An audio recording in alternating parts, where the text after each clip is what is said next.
Okay, so you're browsing online, you click on a link, and then bam, you hit a wall. A page loads, it stops you dead in your tracks, and it wants to know one thing. Are you a robot? It's a question we've all been asked, probably more times than we can count. Today, we're going to pull back the curtain and find out why the internet is so suspicious of us. You know this screen. I mean, we've all seen it 1,000 times. It feels like a digital speed bump, right? A moment of friction between you and whatever you're trying to get to. And if you're anything like me, you probably feel that flash of annoyance and think, of course I'm not a bot, come on. But have you ever actually stopped to think about what's happening in that split second? Why does a website even need to check? And what in the world is the security service it's talking about? Well, it turns out this little message, it's just the tip of a massive, massive iceberg. That verification screen is actually a frontline dispatch. It's from an invisible war being fought across the entire internet every single second of every single day. It's a war between websites and a relentless, totally unseen enemy.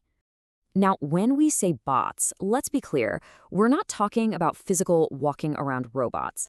These are software programs, just lines of code designed to automatically perform tasks online.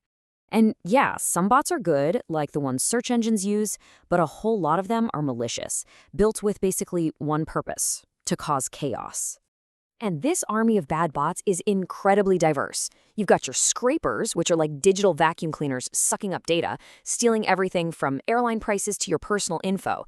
Then you've got spammers that just clog up forums and comment sections. Credential stuffers are nasty. They just hammer login pages with stolen passwords, trying to break in. And then there's DDoS attackers, which send so much junk traffic that they can make a whole website just collapse. It's a constant multi-front assault. And here's the stat that's truly staggering, the sheer scale of this problem. Almost half of all traffic on the internet isn't from people like you and me. It's from these automated programs. Just let that sink in. For pretty much every human user browsing the web, there's a bot right there with them. It's insane. So how in the world do websites defend themselves against this overwhelming tide? Well, they hire a bouncer, a digital bouncer.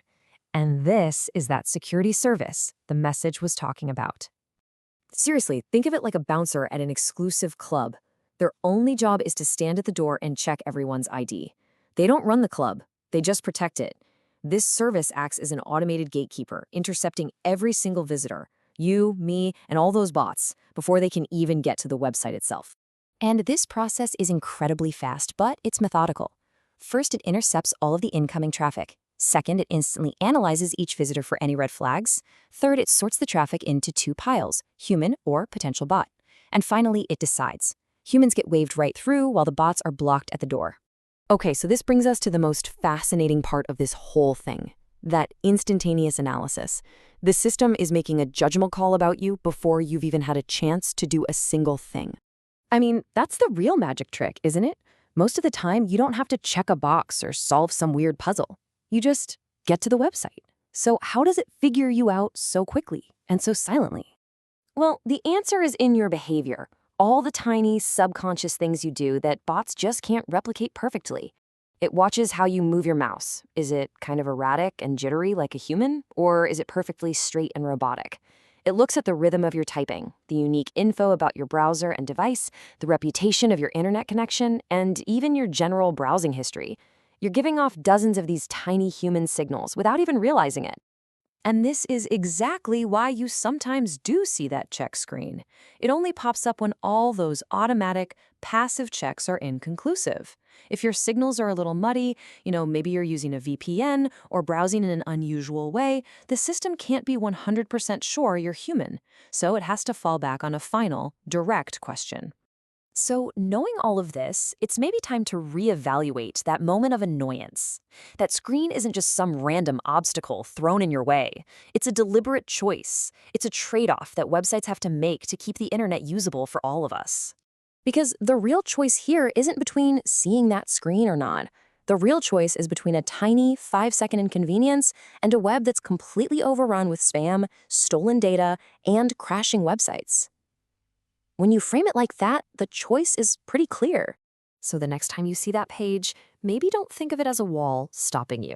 Think of it as a shield protecting you and the entire website from that invisible war that's raging just beneath the surface.